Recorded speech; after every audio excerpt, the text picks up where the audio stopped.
Voilà, aujourd'hui, je suis très heureux de recevoir Yannick Kergoat, c'est ça, réalisateur de Personne n'y comprend rien, et Michael Ashdenberg, qui est journaliste à Mediapart,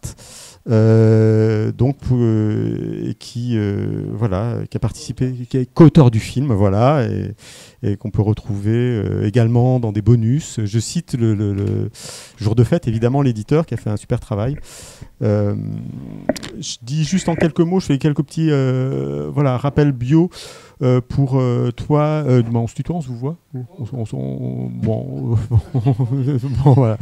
Yannick, toi, tu es monteur. J'ai découvert que tu avais travaillé avec pas mal de réalisateurs, Zonka, Kassovitz, Klapisch, Dominique Moll. Pour Harry, un ami qui veut du bien, et tu as réalisé Les Nouveaux Chiens de Garde, et la très grande co-réalisé avec Gilles Balbastre, et la très grande évasion sur l'évasion fiscale, ça c'était en 2021.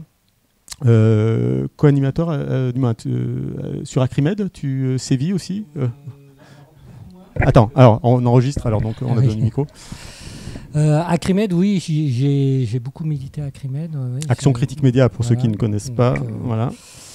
Mais un peu moins maintenant, pour des questions d'emploi du temps, etc. Mais voilà, ça m'a pris quelques années. Ouais. D'accord. Michael, donc, Ashdenberg, tu es journaliste à Mediapart, donc co-responsable du service Enquête. Tu as travaillé à Libération, 20 minutes, c'est ça? Je me trompe? Je te trompe pas. J'ai débuté à Libération, puis 20 minutes, puis Mediapart. Puis Mediapart, et puis sur Mediapart, j'ai vu qu'il y avait toute la série Le séisme Adèle Haenel, en début 2025, qui est co-écrit, c'est une co-enquête avec d'autres journalistes. Et l'affaire Depardieu également en octobre 2024. En fait, on fait en podcast une série qui s'appelle De l'enquête au procès, parce qu'on fait beaucoup d'enquêtes à Mediapart, c'est un peu notre et parfois ces enquêtes débouchent sur des procédures judiciaires qui elles-mêmes débouchent parfois sur des procès, c'est le cas de l'affaire libyenne. Et donc au moment où ça arrive au tribunal, on fait un podcast avec l'auteur de l'enquête. D'ailleurs, on en avait fait un que Yannick avait entendu sur l'affaire libyenne avec Fabrice et Karl, où ils racontent comment ils ont travaillé. C'est un peu les coulisses du travail de journaliste, comment tout a commencé, comment ça s'est passé, comment ça s'est imbriqué, etc., jusqu'à l'arrivée au procès. D'accord. Et donc on l'avait fait pour Adèle Haenel et Depardieu cette année notamment. Ouais. Bon, moi, je trouvais important de parler de ce film pour énormément de raisons, parce que je trouve que c'est presque des films d'utilité publique aujourd'hui. C'est important parce que ce film a été fait aussi pour la salle de cinéma, pour qu'il y ait une visibilité, pour qu'il existe dans l'espace public. Nous, on est modestement un peu dans ce prolongement, à essayer de donner un peu d'écho et de mettre en avant des films importants politiquement, parce qu'on a l'impression aussi que ce sont des affaires qui ne sont pas relayées pleinement ou comme elles devraient l'être par les médias dominants, si on a envie d'utiliser ce vocable-là. Par rapport à ce film-là, donc c'est l'affaire Sarkozy-Kadhafi, l'affaire libyenne. C'est une affaire qui a énormément d'entrées diplomatiques, militaires, politiques, judiciaires. Par quel biais peut-être on pourrait l'attaquer, peut-être Yannick, ou comment tu présenterais, comment t'es venu ce projet? Voilà, comment t'es venu cette idée de film et comment t'es venu ce projet? Alors c'est pas moi qui ai eu l'idée. C'est les journalistes et la rédaction de Mediapart qui m'ont proposé ce sujet. Voilà, on s'est rencontrés il y a un an, un peu plus d'un an, autour de l'idée de faire un film pour la salle de cinéma, parce que Mediapart avait déjà eu une première expérience à travers un film qui s'appelait Média Crash, un film de critique des médias, qui a interrogé le paysage médiatique et l'information en France, et avait, je crois, beaucoup apprécié ce que voulait dire la salle de cinéma en termes de rencontre avec le public. après. Et c'est vrai que moi, ça, c'est une dimension aussi que j'aime beaucoup dans le cinéma documentaire, notamment, c'est d'aller à la rencontre des gens et de prévoir dès l'origine du projet le fait qu'on ira accompagner le film, on sera nombreux à l'accompagner, il y aura des discussions et on profite du fait que la salle de cinéma est une alternative, on va dire, un espace public alternatif à celle des médias dominants, pour reprendre ton terme. Donc, voilà, le projet d'un film, c'était évidemment l'affaire Sarkozy-Kadhafi, la raconter à nouveau. Il l'avait déjà énormément chroniqué au cours de presque 10 ans, des 10 ans d'enquête journalistique et à travers plus de 160 articles sur cette affaire. Donc c'était la raconter à nouveau avec un autre média, un autre médium, mais c'était aussi la possibilité d'aller au contact du public. Donc c'est on va dire, c'est ce cahier des charges-là qui nous a réunis, et le projet il est né de cette envie-là, quoi. Alors peut-être Michael nous parler, parce que le film je ne sais pas si le film est issu d'un ouvrage qui est, avec les compliments du guide de Fabrice Arfi et Karl Lask, c'est ça. Comment peut-être nous recontextualiser en quelques mots, même si c'est très difficile, l'origine de cet ouvrage, l'origine de cette affaire. Ça remonte à il y a 14 ans, une quinzaine d'années. Alors, c'est pas une adaptation de l'ouvrage. D'accord. On a eu plusieurs déclinaisons au fil des ans de cette enquête, parce que nous, cette enquête, on considère que c'est la plus importante de l'histoire de Mediapart. On n'a jamais croisé une histoire comme celle-là, en fait. Et peut-être qu'on n'en croisera plus jamais. L'affaire des affaires. Exactement, quoi. Ça avait été surnommé comme ça chez nous. Et en fait, un président de la République, à l'époque candidat, corrompu par une des pires dictatures de la planète pour sa campagne, le tout débouchant plus ou moins directement sur une guerre quelques années plus tard. C'est un scénario de film, effectivement, auquel on ne croirait pas. D'ailleurs, ça a été l'argument de Sarkozy pendant des années. Si c'était une série, on n'y croirait pas. Et en fait, on avait une frustration au journal qui était qu'on avait l'impression d'être face à quelque chose d'incroyable, mais que les gens n'étaient pas au courant. Que personne, ou presque, ne percutait. On avait nos abonnés qui nous suivaient, qui voyaient, qui nous lisaient, qui disaient c'est dingue, etc. Il y avait des gens qui connaissaient l'affaire, mais qui étaient sceptiques. C'est un peu gros, votre histoire. Et puis pourquoi faire la guerre à quelqu'un qui vous aurait financé, donc une forme d'incompréhension comme ça. Et puis tous ceux qui avaient vaguement entendu, c'est-à-dire ils étaient capables de dire oui, c'est une histoire d'argent de Sarkozy et Kadhafi, mais incapables de comprendre une histoire qui, en fait, comme tu l'as dit, est extrêmement complexe, avec beaucoup de tiroirs.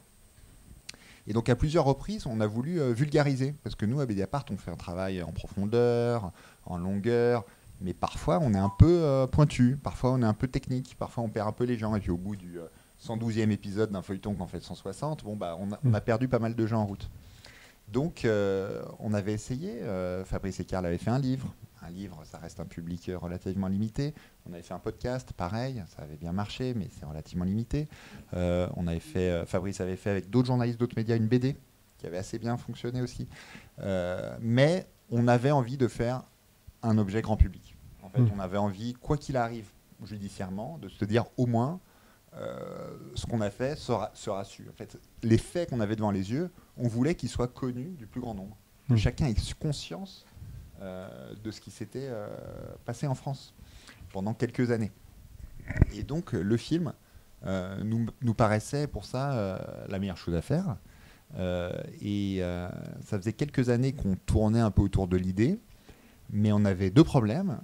Un problème de lucidité, en fait. C'est-à-dire qu'on avait trop le nez dedans et on n'arrivait plus à extraire la substantifique moelle de cette affaire. Faire un film d'1h30 sur une enquête aussi longue et lourde, c'est une petite prouesse en fait qu'a réussi Yannick. De répondre à ce défi qui s'est lui-même imposé. C'est lui qui a eu l'idée du titre, partant d'une phrase de Nicolas Sarkozy, de toute façon c'est pas grave, personne n'y comprend rien, de le prendre au mot et d'en faire un défi. De dire, moi je vais vous faire comprendre cette histoire. Et en fait, je crois que c'est pas prétentieux de dire qu'à la sortie du film, les gens nous ont dit, ça y est, j'ai enfin compris. Oui. Ça y est. Oui. Et ils étaient la mâchoire qui tombait. C'est-à-dire, ils ont pris conscience de l'ampleur de cette affaire. Et donc, c'était ça le défi numéro 1 et la volonté. C'était de faire un film qui permette aux gens de comprendre cette histoire. Peut-être Yannick, par rapport au déroulé, à la construction du film, comment on voit des axes forts, le financement occulte des campagnes de droite, un personnage quand même clé de Kezia Takedine qui va être une sorte de moteur presque narratif, et puis la Libye, les printemps arabes. Voilà, comment tu as articulé ton film pour qu'on y comprenne autant de choses quelque part? Alors déjà, oui. Miguel l'a bien dit, il fallait raconter cette enquête, il fallait raconter l'affaire, il fallait prendre au mot Nicolas Sarkozy et dire, voilà, à la fin de ce film, les gens, même ceux qui ne connaissent rien à l'affaire, qui ne sont pas lecteurs de Mediapart, qui n'ont pas lu les 160 articles publiés sur l'affaire au cours des années, vont y comprendre quelque chose. Donc ça, c'était le premier enjeu. Moi, ce que j'ai pu apporter dans les premières discussions déjà avant, c'est l'idée qu'on ne va pas en rester strictement qu'à l'affaire, on va aussi essayer d'interroger le coût démocratique, j'ai envie de dire, d'une affaire comme celle-là. Et ça a été immédiatement accepté. C'était, on va aussi élargir un peu le regard, la réflexion, et donc faire intervenir un certain nombre de gens pour nous donner un point de vue sur ce que raconte cette affaire de notre société, de la vie politique française, etc., de la justice, du journalisme. Il y a Patrick Mzadeh qui est... donc... Voilà, il y avait un tabouret qui vous attendait. Ça va bien. Donc vous êtes qui est un des témoins du ancien film. Diplomate. Donc il fallait articuler déjà la compréhension de cette affaire avec cette espèce de recul un peu qu'on pouvait essayer de trouver pour interroger un certain nombre d'aspects de cette question, et notamment la question, une question qui me préoccupe, mais qui préoccupe évidemment Mediapart, c'est la question de l'information, la question du travail journalistique, le silence assez bruyant médiatique autour de cette affaire au cours des années, etc. Donc il fallait un peu essayer de comprendre pourquoi. Sauf à certains moments, quand il fallait sauver le soldat. Et puis le principe narratif, pour répondre plus précisément à ta question, pour moi il était clair dès le départ qu'on n'allait pas raconter l'affaire dans sa chronologie, que ça aurait été relativement ennuyeux pour moi, mais qu'il était plus intéressant de garder la chronologie de l'enquête. Pas au sens de nécessairement raconter les coulisses de l'enquête, mais raconter sa dynamique et raconter les faits à travers la dynamique de l'enquête. Et l'enquête, elle est double. Il y a d'abord, au départ de l'affaire, une enquête journalistique, et puis ensuite, il y a une enquête judiciaire qui a duré presque 10 ans. Donc c'était utiliser cette dynamique-là pour... ensuite, agréger les principaux arguments, les faits les plus marquants et les personnages les plus intéressants de cette histoire.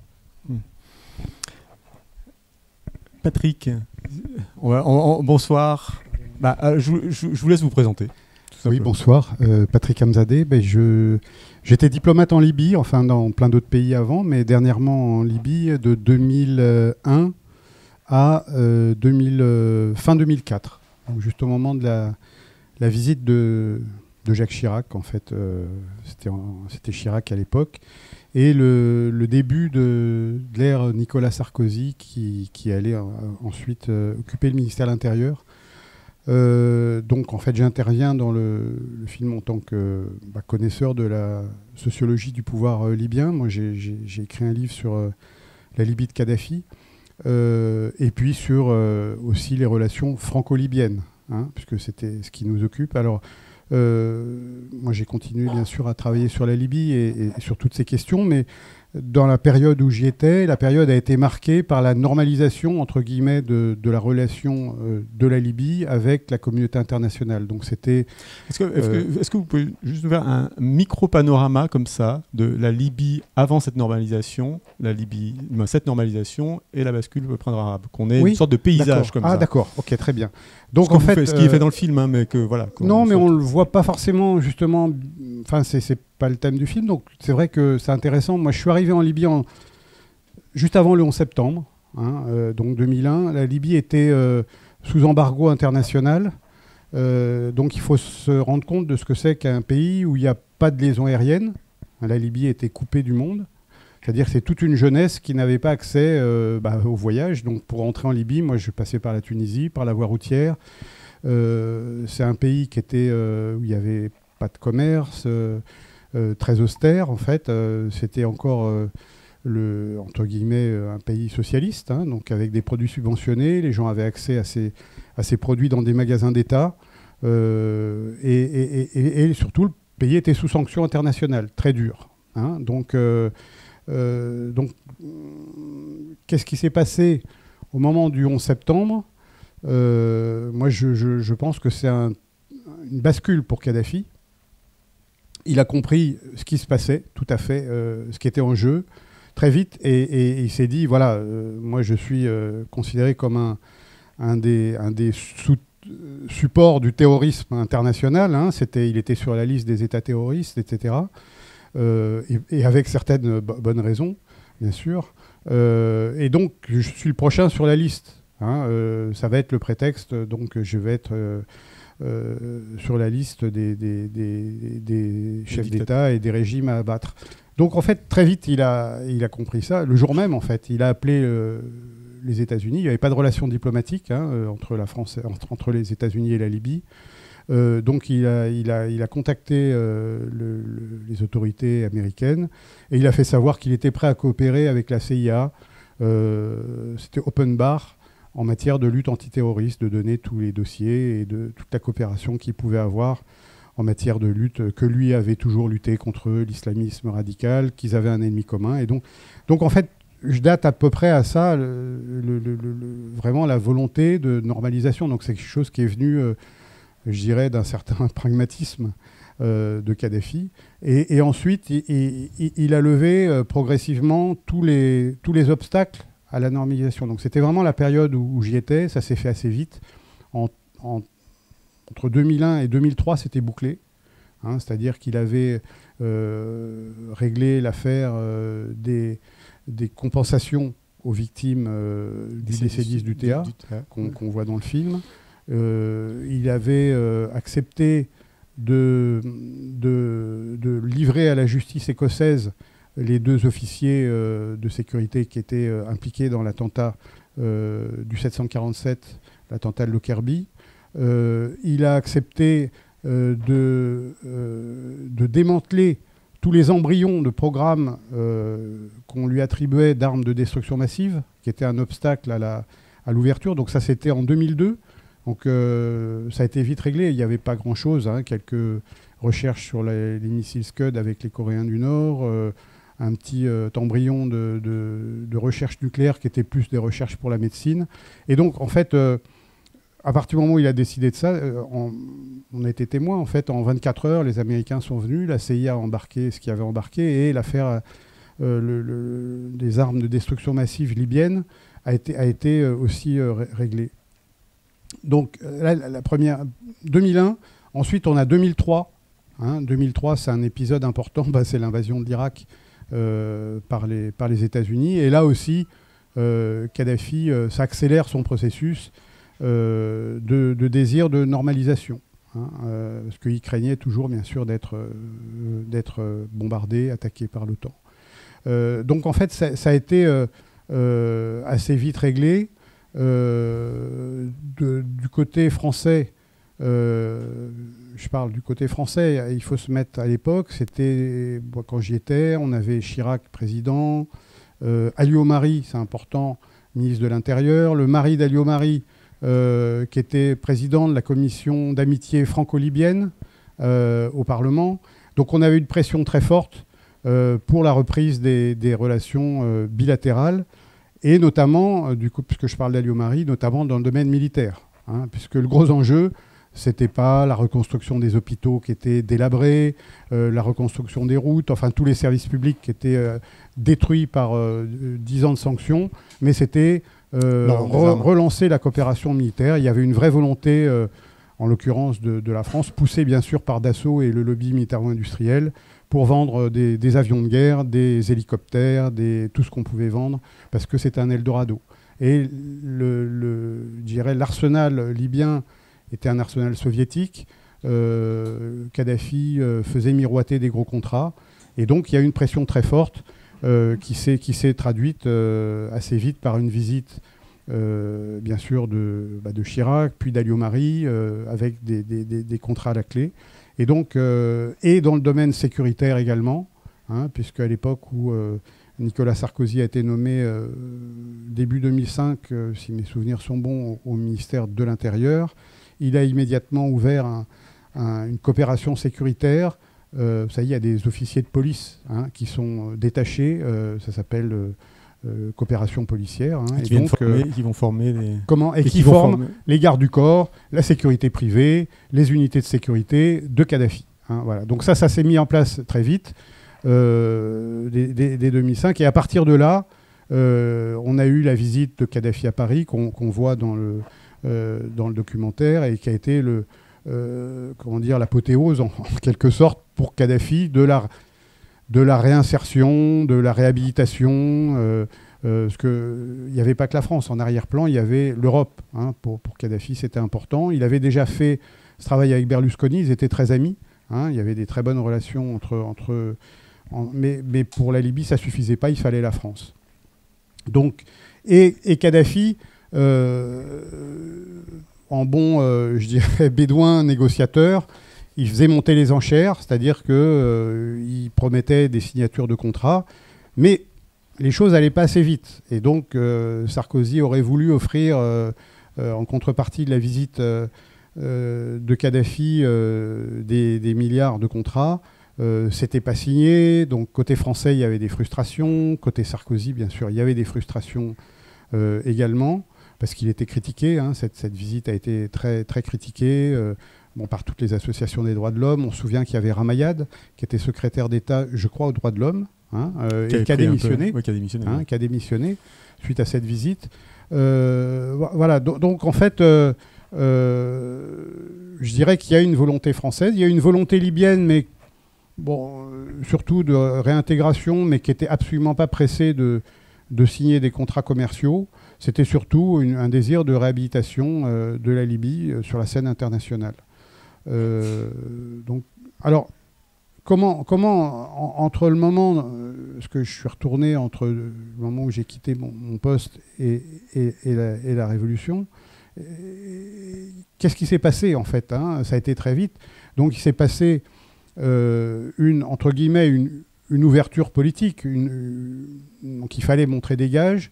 Donc ça a été assez spectaculaire, c'est-à-dire qu'en quelques mois, on a eu une ouverture du commerce, privatisation, donc des commerces fleurissaient partout.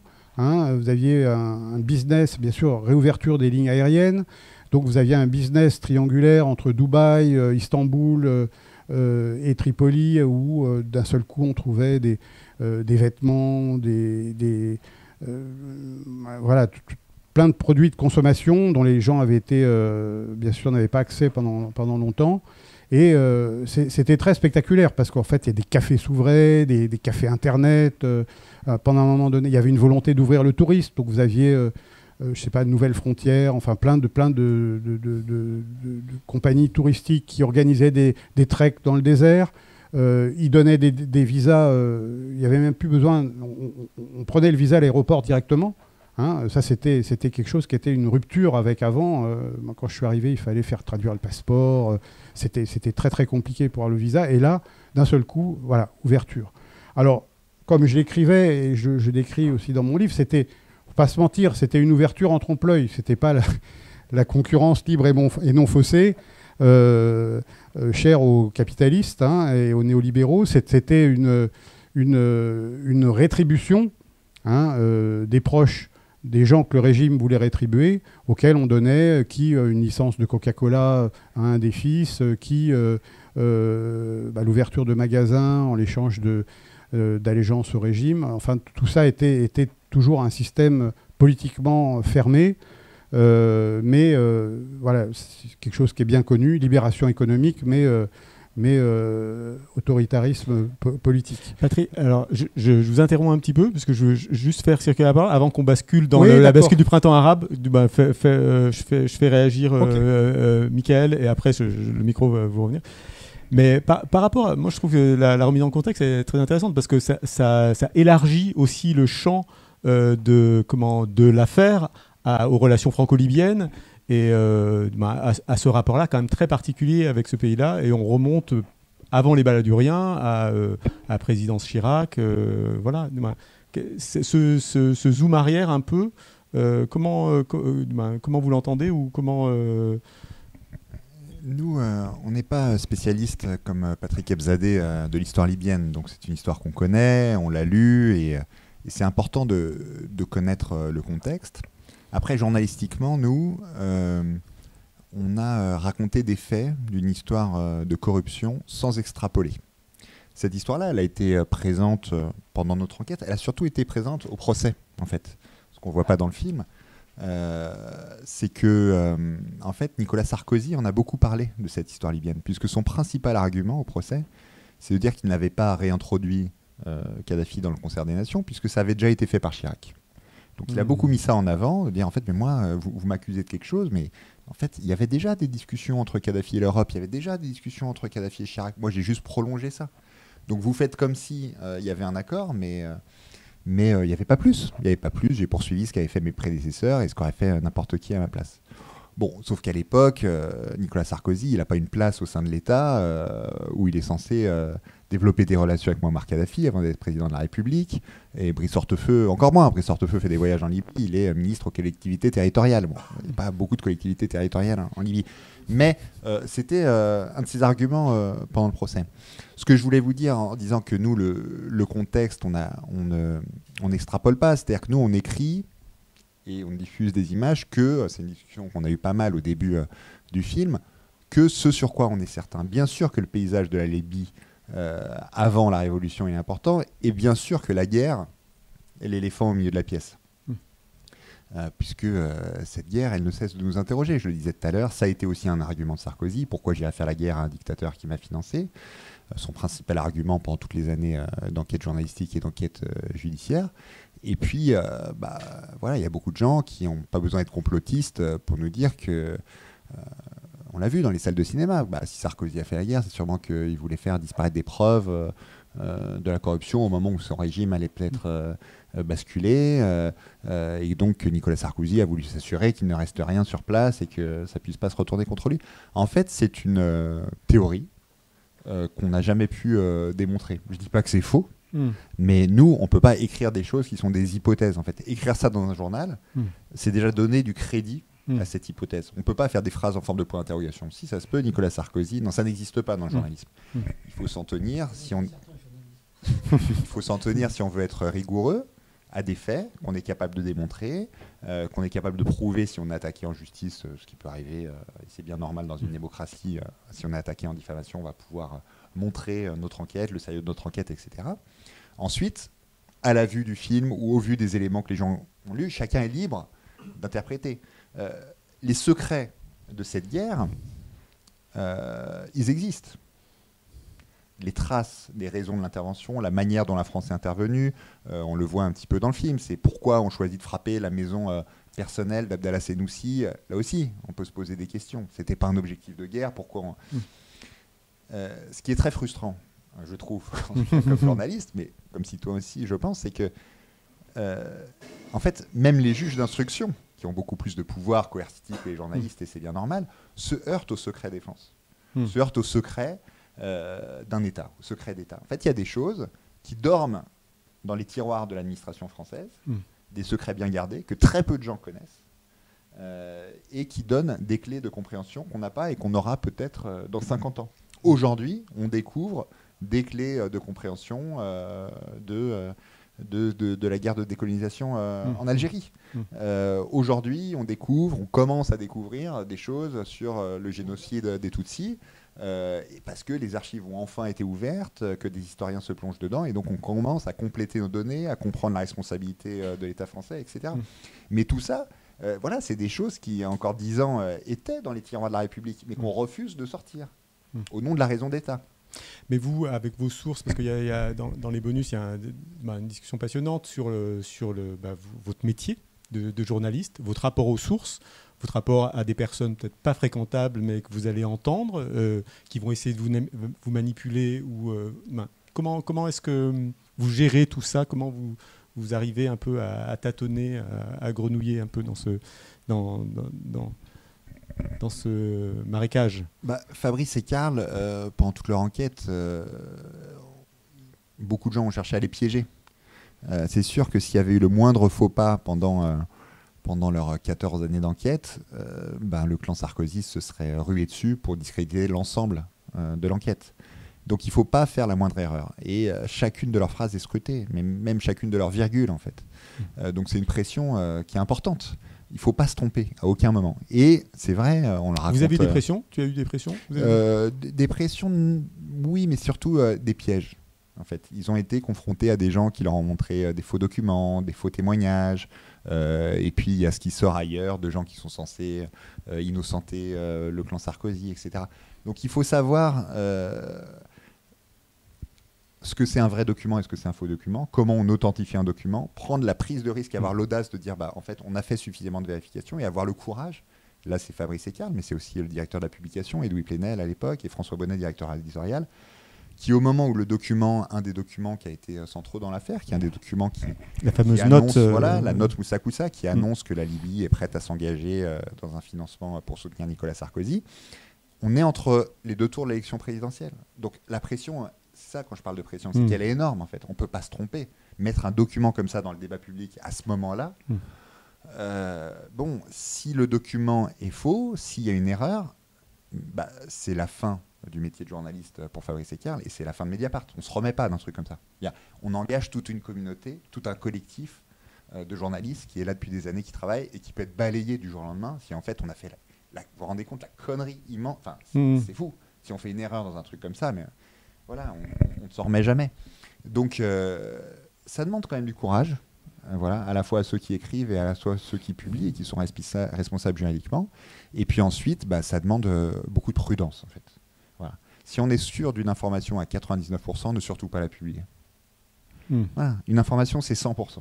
On ne peut pas se permettre de prendre le moindre risque. En fait, si vous publiez à 99%, des enquêtes, on a fait plus d'une centaine. Ça veut dire qu'il y en a une sur 100 qui est fausse.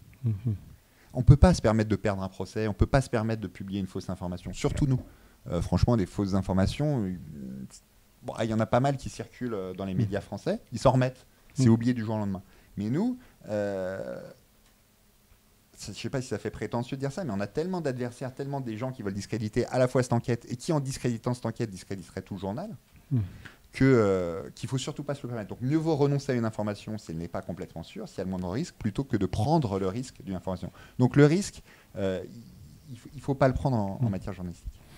Peut-être Yannick, par rapport à la réalisation, toi, dans ton montage, les informations que tu mets en avant, tu t'es posé également ces questions en tant que réalisateur ? Oui, d'ailleurs, je voulais juste revenir sur la question des pressions. Alors, Michael a bien parlé des pressions sur l'enquête et sur les tentatives de manipulation de l'enquête, mais il y a eu aussi des pressions judiciaires, il ne faut pas l'oublier. Il y a eu des procès intentés par Brice Hortefeux, Claude Guéant, Nicolas Sarkozy au cours de l'enquête. C'est des pressions. Hein. Et il faut rappeler de ce point de vue-là que Mediapart a gagné tous ses procès. Tous les procès, avant le procès de l'affaire elle-même, ont été gagnés par le journal. Donc ça, c'est des pressions très concrètes. Alors ça existe aujourd'hui, ce qu'on appelle les procédures bâillons. C'est devenu relativement commun, notamment quand on s'attaque à des grands industriels, à des multinationales, etc. Bardés d'avocats et de moyens de saisir la justice, même avec très peu de chances de gagner leur procès, mais c'est une manière de ralentir, c'est une manière d'envoyer des signaux, et c'est peut-être, on s'interrogeait tout à l'heure sur le fait pourquoi un certain nombre de médias n'ont pas du tout relayé cette affaire au cours de l'enquête. C'est aussi peut-être parce qu'ils n'avaient pas envie de prendre le risque à leur tour d'avoir un procès, etc., et avec les frais que ça implique, etc. Voilà. Donc sur les pressions, il y en a eu, et c'est des pressions très concrètes.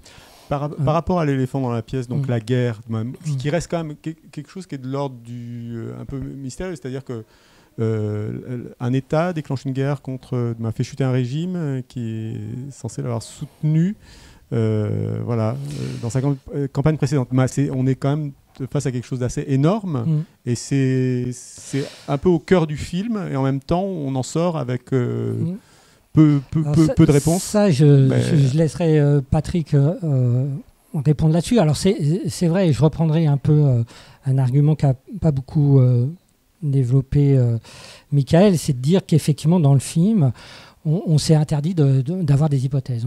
On a raconté que des faits vérifiés par l'enquête, que ce soit l'enquête journalistique ou l'enquête judiciaire. Donc, la question de la guerre, c'est un peu une ellipse dans le film. On la traite et on en parle, évidemment. Elle est importante, elle est essentielle. Elle va conduire. On démarre même le film avec la mort de Kadhafi. Donc, voilà, on n'élude pas l'événement historique, mais on ne fait pas d'hypothèse en ce qui concerne, on va dire, les raisons possibles pour lesquelles Nicolas Sarkozy a mené cette guerre, parce qu'il l'a réellement menée, du point de vue international. Il a été le chef d'État occidental à la pointe de ce mouvement et a entraîné l'Angleterre, les États-Unis, etc. dans ce conflit armé. Donc ça, il y a des hypothèses, et Patrick il les donnera, mais le film, lui, fait l'impasse, parce qu'on ne raconte pas des hypothèses, on raconte des faits. Mais oui, en y repensant, le film met en avant tous ces personnages secondaires, j'ai envie de dire, Bachir Saleh, Ziad Tagheddine, voilà, le ministre du pétrole dont j'ai oublié le nom, Choukri Ghanem, qui est retrouvé mort accidentellement sur les bords du Danube, voilà. Donc il y a quand même, on est quand même dans un film noir très sombre où il y a à part que c'est une affaire d'État, et le film relève ses faits, mais il y a un faisceau comme on dit. Exactement. Voilà. Et qui quand même nous donne 2-3 indices. Comment tu as construit ça, ou comment tu... Encore une fois, en suivant la logique de l'enquête, déjà, donc les faits à la mesure dont ils sont révélés. Et puis on parlait du contexte, de l'importance du contexte. Pour moi, c'était très important d'avoir le contexte libyen et le témoignage de Patrick, parce que il fallait comprendre que cette corruption, elle était possible. Simplement dans le contexte, effectivement, de l'ouverture du pays, dans les traditions, on va dire, de Kadhafi, de corruption politique, etc. Il fallait attester que c'était possible. Et puis il y avait un autre contexte qu'il fallait donné et qui est à l'origine un peu de l'affaire, c'est celle de Ziad Tagheddine. Si Mediapart et les journalistes de Mediapart reçoivent cette proposition de leur donner les archives privées de Ziad Tagheddine, c'est parce qu'il y avait une autre affaire avant l'affaire, c'est celle des frégates. Et donc il y a une généalogie de cette corruption qui était les faits aujourd'hui encore instruits de corruption au moment de la campagne de Balladur en 95, dont Nicolas Sarkozy était le porte-parole, etc. Et cette espèce de transmission, on va dire, de la corruption entre les baladuriens qui sont au placard pendant 5 ans, le premier mandat de Jacques Chirac, et reviennent au pouvoir à travers Nicolas Sarkozy, nommé ministre de l'Intérieur, plus ministre de l'Économie, et à nouveau, en 2005, effectivement, ministre de l'Intérieur. Donc il fallait aussi donner le contexte de cette corruption. Le lendemain de sa désignation, donc, Ziad Tagheddine qui organise une immense fête qui rassemble pour fêter le retour aux affaires du clan Balladur, des Balladuriens. Et donc maintenant, je passe le micro pour que les hypothèses de cette guerre du point de vue des motivations de Nicolas Sarkozy. À Patrick. Oui, alors en fait... Et préparez vos questions. Voilà, si vous avez, non, il se trouve que moi j'ai travaillé aussi dans pas mal de pays, mais notamment en Irak et à New York, et j'étais au moment de la fin des inspections d'armement en Irak. Donc je dis ça, pour moi c'était un peu un argument de contexte, parce que à l'époque, la France, on savait qu'il n'y avait pas d'armes de destruction, il n'y avait plus d'armes significatives. Et donc en 2003... En Irak ou en Libye ? En Irak. Je parle de l'Irak parce que c'est important dans mon cheminement, je dirais, intellectuel et mon cheminement de vie, quoi. Et en fait, On savait qu'il n'y avait rien. En 2003, la position française, on la connaît, hein, le discours de Villepin, la fiole d'Anthrax. Moi, j'étais en Libye à l'époque, hein, et c'était impressionnant de voir ça. On était la position de la France de refuser l'intervention militaire, et on était acclamé partout. Hein.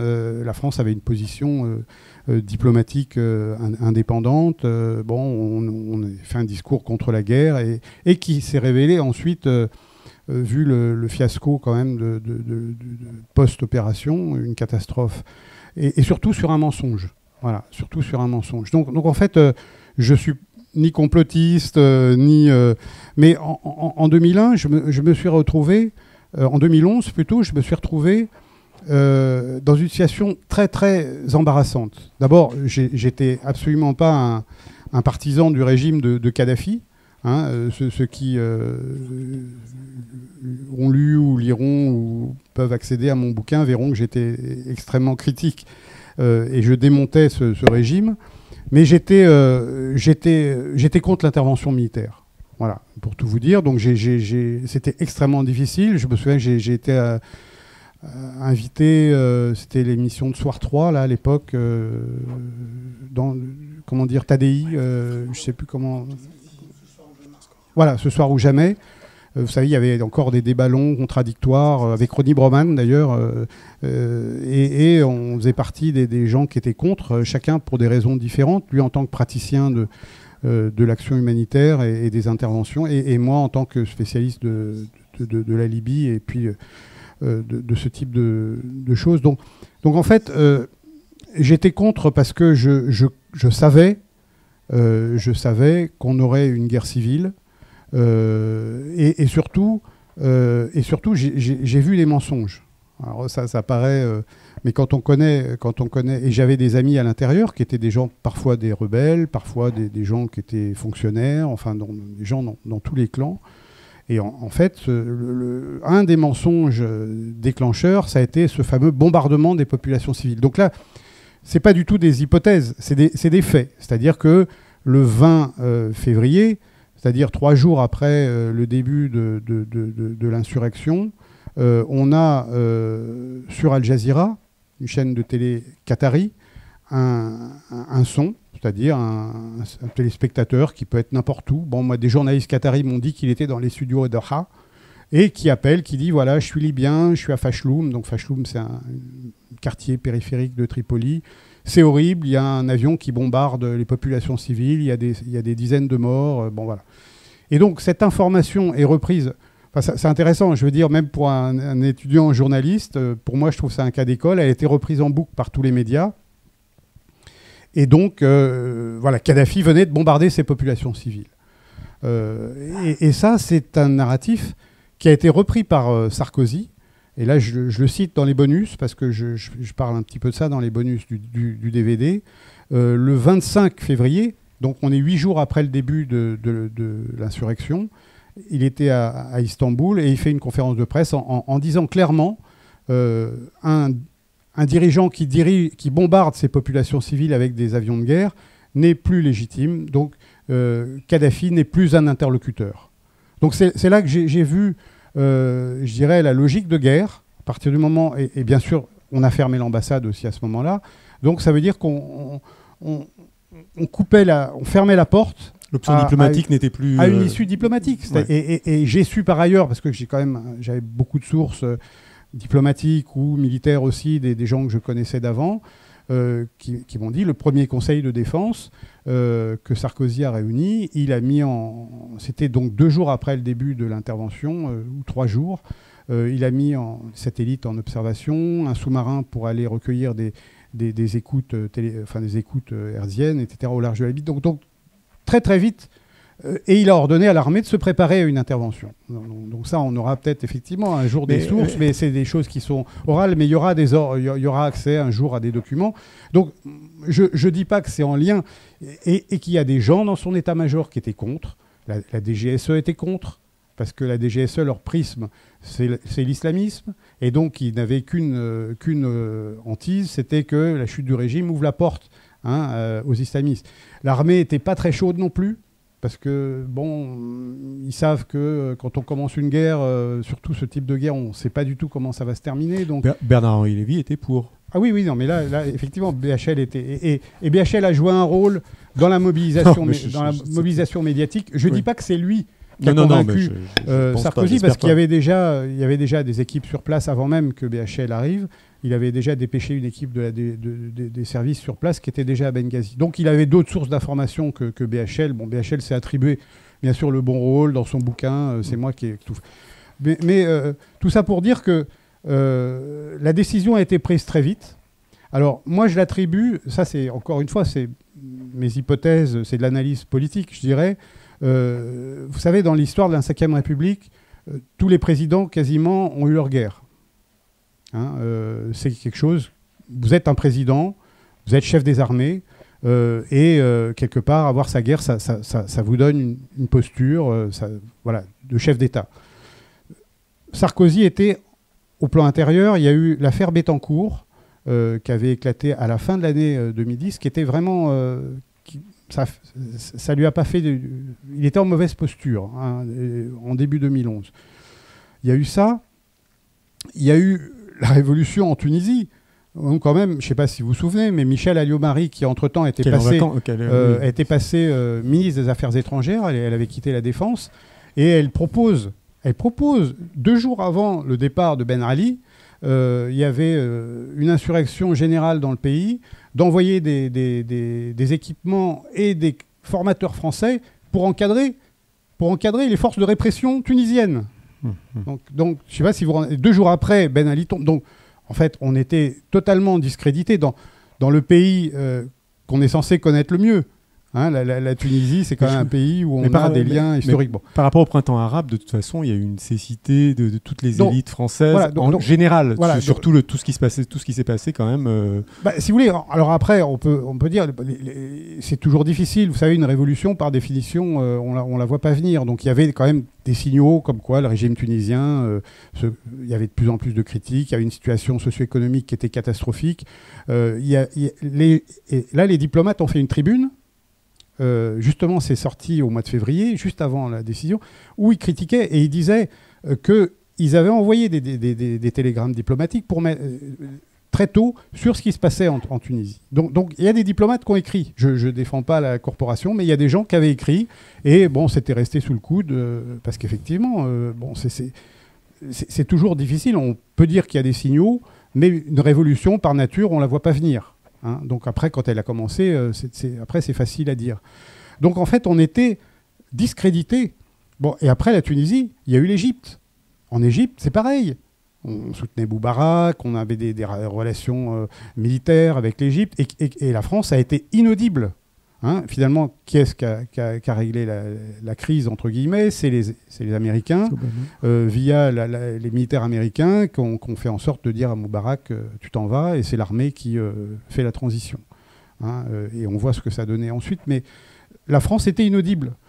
Donc quand l'affaire a éclaté en Libye, Sarkozy s'est dit, finalement, ça, ce coup-ci, je tiens mon intervention. On va menacer d'une intervention militaire. Au pire, on va lancer 3 bombes, ou même avant, parce que là aussi, erreur d'analyse, il a pensé, et certains conseillers, honnêtement, la Libye était très très mal connue, était très très mal traitée à l'intérieur des institutions françaises. Donc, certains lui ont dit, t'inquiète pas, il va y avoir une révolution de palais, ou alors Kadhafi il va s'en aller. Bon. On n'aura même pas besoin de bombarder. Donc en fait, il y a eu cette logique-là. Je pense qu'il y a eu une erreur d'analyse. Et ensuite, quand il était pris dans son engrenage militaire, ça ne marchait pas. Kadhafi s'en allait pas. Et donc, on va lancer 3 bombes. Et là, le truc va s'écrouler. C'est des Bédouins. Ils ont une armée pourrie. Vous savez, et donc, on continue. Et je pense qu'il y a eu un mélange. D'abord, je pense qu'il a sincèrement voulu jouer un coup politique à l'intérieur pour se présenter à nouveau comme la France du côté des peuples, du côté de la démocratie, du côté des droits de l'homme, contre les dictateurs, parce qu'on avait raté le coup en Tunisie et en Égypte. Et en même temps, en se disant, ça va avoir un faible coût militaire parce que le truc va s'écrouler. Donc, d'un autre côté, aussi, erreur d'analyse et méconnaissance de la sociologie du pouvoir. Savoir que tous les gens, ça je le décris aussi dans mon bouquin, tous les gens qui étaient autour de Kadhafi, c'est des gens qui ont lié le Abdallah Senussi. Hein, c'était le premier cercle. Ces gens-là étaient liés et ils n'ont jamais lâché jusqu'au dernier moment. Et Kadhafi n'est pas parti, parce que Kadhafi, on peut dire ce qu'on veut, mais voilà, il n'était pas lâche. Hein, il n'est pas parti comme Ben Ali. Il avait toujours dit qu'il ne quitterait pas son pays, et il est resté dans son pays. Hein, et il y est mort. Donc, et ça, c'était une méconnaissance. Je veux dire, je sais pas. Je pense pas comment ils ont pu imaginer qu'il allait partir. Donc, c'est un mélange, je pense, de volonté de faire un coup politique, de s'inscrire dans la tradition, je dirais, des chefs d'État de la Ve République qui ont eu leur intervention militaire. Hein. Il y a eu, je sais pas, VGE a eu Colvézi, Chirac a eu ses guerres aussi. Bon, voilà. Et donc, finalement, voilà. Et ensuite, qu'est-ce qui se passe? Ensuite, une guerre, vous savez, c'est Clausewitz. Hein, la guerre, c'est la montée aux extrêmes. C'est forcément, ça se transforme en guerre civile. Et là aussi, vous savez, moi j'avais beaucoup de mal, je parlais tout à l'heure des interventions. Vous êtes sur une ligne de crête extrêmement difficile. À l'époque, j'avais fait des papiers. Mediapart m'avait ouvert des colonnes parce que, mais les médias, la plupart des gens ne voulaient pas. Il y avait un consensus pour cette intervention sans se poser de questions. Et donc, vous êtes dans une situation difficile parce que soit on vous accuse d'être un pro-dictateur, un munichois qui veut négocier avec le diable. Voilà, soit quelqu'un qui n'a pas le courage, il dit voilà, de toute façon, vous n'avez rien compris. Moi, quand je parlais un peu des tribus, je disais c'est un peu compliqué. On me disait non, c'est fini tout ça. Maintenant, les jeunes, ils ont Internet, ils ont WhatsApp, c'est fini. Non, c'est pas vrai. Il y a des solidarités primaires qui sont très fortes. Il y a des antagonismes entre villes, entre tribus. Donc, il y a des villes qui soutenaient Kadhafi, des autres. Et ça s'est transformé en guerre civile. Voilà. Et la guerre civile, ça a duré 8 mois. Alors, c'est intéressant ce que vous disiez sur les bombardements qu'on voit dans le film, parce qu'en fait, il y a eu plusieurs étapes de stratégie. D'abord, ils se sont dit, on va mettre 3 bombes sur la colonne de pick-up qui se dirigeait vers Benghazi, et puis, voilà, ils vont sauver le truc. Bon. Et ça n'a pas marché. Donc, le premier mois, on a bombardé les checkpoints, les objectifs militaires. Bon. Et ensuite, dans la stratégie de guerre aérienne, hein, ça a été théorisé par les Américains dans les années après le Vietnam, il faut taper ce qu'on appelle des points d'inflexion stratégiques, c'est-à-dire être capable de savoir qu'est-ce qui va faire que la situation stratégique va basculer. Donc ils se sont dit, on casse tous les sites qui tiennent le régime, c'est-à-dire les services de sécurité, les centres de commandement, les centres de transmission, qui ne sont pas des choses qui protègent directement la population civile, puisque le mandat, c'était protection des populations civiles. Et donc, on va déjà vers une chute, en tout cas une destruction des infrastructures du pays, y compris de communication, de téléphonie, etc. Et donc, ça rentrait dans ce contexte. Donc, c'était l'OTAN, finalement, qui planifiait les opérations. Il y avait des officiers français, mais on a assez vite perdu la main. Donc la guerre devient sujet. La guerre devient sujet et se nourrit elle-même. Et donc on a ça. Ensuite, on a une autre phase, et ça, je le sais de l'intérieur. Enfin, j'ai eu des témoignages de gens qui m'ont dit. Ensuite, ils ont essayé de tuer Kadhafi, puisque la destruction des infrastructures, ça ne suffisait pas. On a dit le point d'inflexion stratégique, c'est Kadhafi lui-même. Hein, donc ils ont bombardé ses villas, son palais. Vous pensez bien que Kadhafi, c'est comme Arafat, hein, il ne dormait pas de nuit au même endroit, les maisons de son fils. Donc il avait coupé ses téléphones et puis il dormait chez... Voilà. Donc ils ne l'ont pas eu.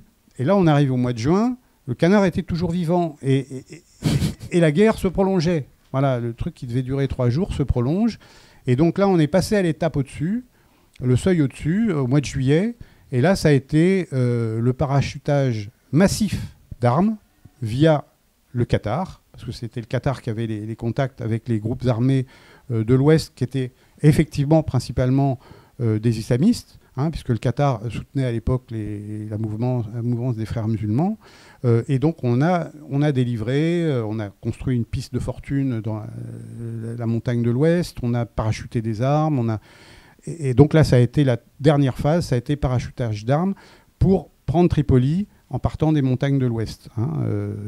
Et finalement c'est le scénario qui s'est déroulé, et au mois d'août, ils ont réussi à prendre Tripoli, Kadhafi s'est sauvé, et il a été tué dans ce qu'on voit au début du film, à côté de Sirte, dans son village natal, en fait, quasiment à quelques kilomètres de là où il est né, dans le désert. Donc en fait, vous voyez, je trouve que c'est un cas d'école intéressant, parce qu'on a un peu tous les ingrédients de ces guerres déclenchées avec toute une campagne médiatique qui a été extrêmement puissante. Pour ceux qui se souviennent de 2011, on a eu aussi le déclencheur qui était « il faut sauver Benghazi ». Donc il y avait une colonne de chars, soi-disant, qui se destinait. Et il y avait 3 chars, en fait. C'était pas une colonne de chars, c'était des pick-up de volontaires. Benghazi était surarmé, puisqu'ils avaient déjà pris toutes les casernes. Et donc ils avaient déjà arrêté la colonne de pick-up quand on a bombardé les 3 chars. Et ils étaient déjà en train de faire retraite. Donc on a présenté ça comme le sauvetage de Benghazi. Et voilà, et à chaque fois finalement, on a été obligé d'aller plus loin. Et là aussi, il y a aussi une autre chose qui est importante, c'est que bien sûr, personne ne s'est posé la question de l'après. Vous avez vu, le discours, c'était on va détruire le régime, et ensuite la démocratie va s'installer, parce que voilà, les jeunes veulent de la démocratie. Et là aussi, c'était une méconnaissance profonde de la sociologie et aussi de ce qui se passait vraiment en Libye. Et on a vu ce que ça donnait. Bon, enfin, là, on est quoi, en 2025, 14 ans après, il n'y a toujours pas d'institution en Libye. Il y a encore eu des combats très violents dans Tripoli, là, il y a 15 jours. Et donc, ça ne va pas bien. Et au plan socio-économique, la situation s'est énormément dégradée. Donc je ne dis pas que ça aurait été mieux. Voilà, pour terminer là-dessus, je suis peut-être un diplomate un peu de la vieille école, mais moi je pense que, et là je le dis aussi dans le DVD, je pense qu'on n'a pas essayé l'option négociée. Et là Sarkozy, c'est là qu'il y a une contradiction dans le discours qui est flagrante pour moi, c'est qu'on sait maintenant qu'au mois de décembre, le pré-contrat Rafale était signé. C'est-à-dire qu'on était prêt à leur vendre le Rafale avec un missile de 300 km de portée. C'est les missiles Scalp qu'on fournit à l'Ukraine aujourd'hui. Je ne sais pas si vous vous rendez compte de ce que c'était de donner ça aux Libyens à l'époque. On était prêt à vendre ça à Kadhafi, et on formait ses services de sécurité. Jusqu'au mois de février, on avait des formateurs dans ces unités spéciales. Et le 17 février, il est fou. On ne peut pas négocier. On peut pas négocier avec lui parce qu'il est fou. Et Kadhafi, enfin Sarkozy a dit, il est fou. Ouais, donc c'est ça qui me frappe. Alors tout ça, c'est pas. Je dis pas qu'il a voulu s'en débarrasser parce que ça finançait, mais la façon dont on s'est lancé il s'est lancé dans cette guerre interroge. Alors, Michael, peut-être s'il y a des questions, peut-être préparez, mais sur le récit médiatique. Tu veux poser une question, Frédéric? Non. Sur le récit médiatique et par exemple, sur la façon dont on accueille Kadhafi qui plante sa tente derrière l'Élysée et qu'on l'accueille en grande pompe, et le portrait qui nous en est fait pour la croissance ou pour signer des contrats, tout ça. Et voilà, quelques mois après, ou quelques années après, quand la chose a basculé, on ne négocie pas avec un dictateur. Voilà. Comment les relais médiatiques, parce que ça c'est une belle partie du film aussi, comment Sarkozy a ses relais médiatiques, et il y a toute une partie sur BFM, à un moment sauver le soldat Sarkozy, voilà, sauver Sarkozy, je ne sais pas pourquoi je dis le soldat, mais voilà.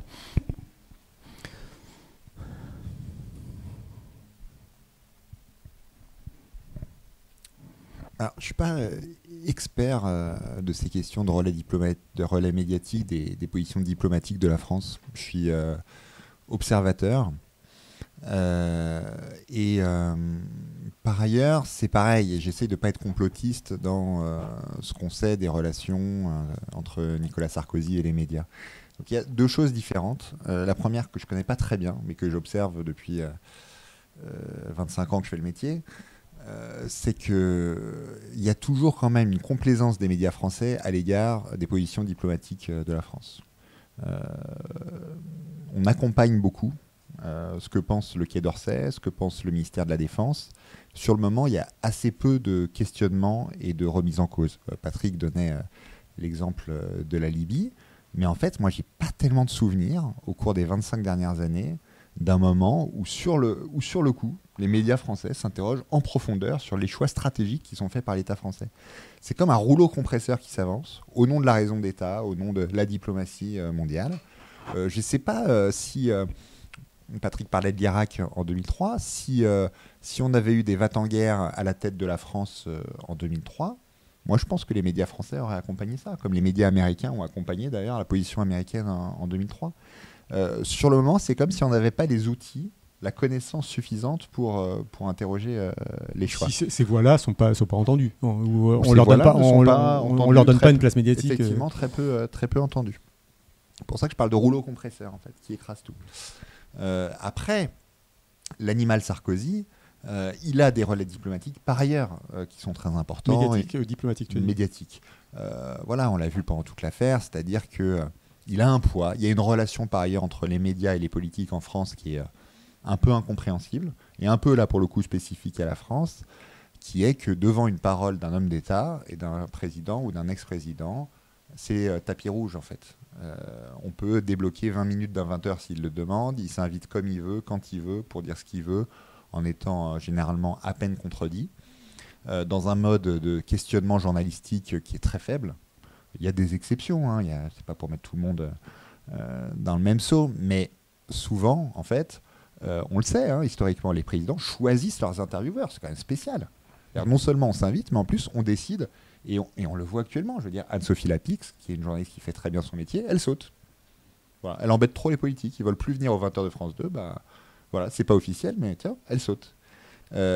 Donc les journalistes choisissent, on le voit dans le film, avec l'interview sur BFM avec Rutel Krief, en fait, les journalistes choisissent le dispositif, choisissent l'émission, et ça va à l'avance, en quelque sorte.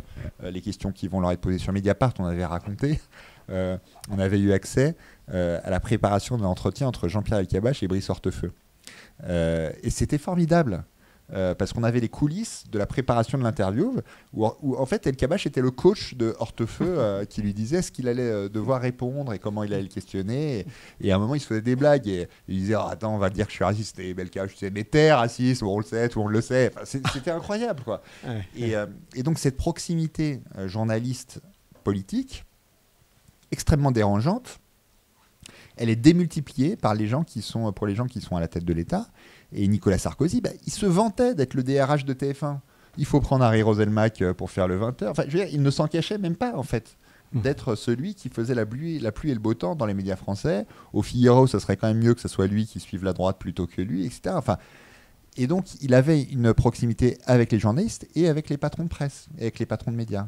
Il s'est expliqué dans le film, il est au conseil d'administration de Lagardère. Bon, c'est quand même une place privilégiée, donc il ne faut pas s'étonner, vu les liens qu'il avait avec un Lagardère ou un Bouygues historique, qu'il ait pu en fait avoir une couverture extrêmement favorable. Et aujourd'hui encore, on voit son fils qui est chroniqueur sur LCI. Son fils dont le parrain est Bouygues, enfin qui a été biberonné à Bouygues, etc. Ils ont toujours eu des intérêts communs, etc. Donc on voit que sur la durée, ce type a su non seulement se placer, se faire entendre, avoir exactement ce qu'il voulait, mais qu'en dépit de sa décrépitude, enfin je veux dire, il devrait vivre le crépuscule de sa vie, Nicolas Sarkozy, de sa vie publique. Il devrait se cacher. Il est définitivement condamné dans l'affaire Bismuth, il a été condamné dans l'affaire Big Malion, il y a un réquisitoire terrible contre lui dans l'affaire libyenne, mais c'est comme si rien ne changeait.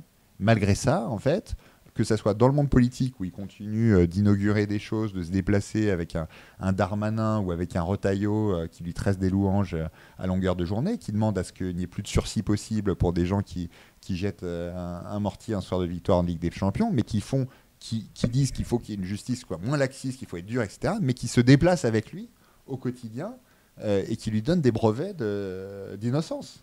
alors qu'il a été définitivement condamné par la justice française. Donc c'est un homme d'une puissance extraordinaire. Fabrice ose employer le terme de parrain dans le film, donc je le reprends à mon compte. En fait, on a l'impression, quand on étudie la Sarkozy pendant les années où il était au pouvoir, et même depuis, qu'on a eu affaire à quelqu'un qui dirigeait une forme de mafia politique. Et je rajoute l'adjectif politique pour être sympa. Mais c'est ça l'impression qu'on a des années après. C'est qu'un jour, il faudrait qu'on étudie à sa juste valeur, à sa juste hauteur, ce qu'a été ces 5 années, ce qu'ont été ces 5 années de présidence de Sarkozy, où tout a été pourri. Les contrats économiques, les relations avec les dictatures et le règne de la corruption. On le voit. Enfin, je veux dire, les condamnations tombent les unes après les autres. Tout était acheté. Tout donnait lieu à négociation en marge des contrats. Et donc, que les journalistes n'en aient rien à faire à ce point-là, d'avoir ça sous les yeux, qui aujourd'hui est public, qui aujourd'hui est jugé. Je veux dire, on ne peut pas dire présomption d'innocence. Il a été condamné pour avoir voulu corrompre un magistrat, pour vouloir se sauver de ses affaires judiciaires. Eh ben, c'est très inquiétant, et ça n'en finit pas de nous étonner, sur la façon dont le journalisme est exercé en France. Yannick le disait au début tout à l'heure de son intervention, il a travaillé à Acrimed, je ne suis pas d'accord avec toutes les positions d'Acrimed, mais enfin, combien aujourd'hui de journaux, non seulement, on l'a dit, on en parlait avant d'avoir ces discussions, ne font pas d'investigation, c'est très triste, l'enquête a quasiment disparu du paysage médiatique français, mais même quand d'autres ont fait les investigations et quand la justice est passée, continuent de considérer que cela n'a pas d'importance. Voilà, c'est ça, je ne sais pas trop quoi répondre d'autre à ce paysage médiatique qui est quand même catastrophique. Alors, attends, Yannick, un mot, et puis après, par rapport à ce constat-là, et la vie du film aussi dans les salles, et les débats que tu as eus, quelle a été la vie du film en salle, et les échanges que tu as pu avoir aussi avec le public? Est-ce que tu as senti que il y avait une demande d'information, que ça a été un relais supplémentaire? Est-ce que tu as eu de la contradiction? Est-ce que tu as été traité de complotiste? Je ne sais pas. Non, ça ne va pas trop te surprendre que non. Enfin, l'accueil du film, d'abord public, a été très très bon, hein, puisque le film a très bien marché en salle. Il a très bien marché alors qu'il n'a pas été beaucoup défendu, on va dire, ou pas du tout par les grands réseaux d'exploitation en France. Donc on peut quand même rappeler que MK2 n'a pas voulu le film, que Gaumont ne l'a jamais diffusé, que Pathé non plus. UGC, pardon. UGC n'a pas voulu de film, les CGR non plus, etc. Mais Pathé l'a défendu, effectivement, nous a ouvert 2 salles à Paris et plusieurs salles en province. Donc, enfin voilà, malgré le fait que le film n'a pas forcément été très bien reçu du côté de l'exploitation, les spectateurs étaient là et c'est une fierté, c'est vrai, ce succès, c'est une fierté, puis c'est une satisfaction, parce que on travaille beaucoup sur un film comme ça, avec pas forcément énormément de moyens. Il faut rappeler, pour moi c'est très important de le dire, le montage du film, oui, bien sûr. Ouais. Avant de le réaliser, il faut le financer, et ce film, il est financé à 90%. Pour 10% par une avance distributeur, ce qu'on appelle une avance distributeur, donc jour de fête, notre distributeur, qu'il faut citer parce qu'il est rentré dans le film tout de suite, vraiment au bout d'une demi-heure de discussion, il n'y avait même pas de scénario écrit, etc. On a été les voir et il a dit banco, on y va, et on soutient le film. C'est on le sait aujourd'hui, extraordinairement important d'avoir un distributeur pour monter le financement du film. Et là, dans ce cas précis, on n'a pas d'autre financement, je vais dire, interne au cinéma français. Donc pas de chaîne de télévision, pas d'aide sélective du CNC, pas de subvention. On a un crowdfunding, puisqu'on l'a fait donc pour financer le film, et il y a 10 178 personnes très précisément qui ont donné de l'argent pour que le film existe. Donc assez rapidement. Voilà, en l'espace d'un mois et demi. Et ça traduit aussi à 2 choses. La première, je pense, la force de frappe de Mediapart, puisque c'est essentiellement Mediapart qui a porté ce crowdfunding via le site du journal. Et ça traduit aussi l'intérêt très profond qu'avaient les gens de de se faire raconter cette histoire, de comprendre cette histoire et de faire en sorte que ça ne soit plus simplement l'histoire d'un journal, mais voilà, un film de cinéma. Voilà, voilà, il y a un changement de nature très profond quand même, hein, entre passer d'une série d'articles, voire même d'un livre écrit, voire même d'une bande dessinée, à un film qui va aller sortir en salle. Bon, voilà, les gens ont tenu à ce que ce film existe. Moi, je le rappelle à chaque séance.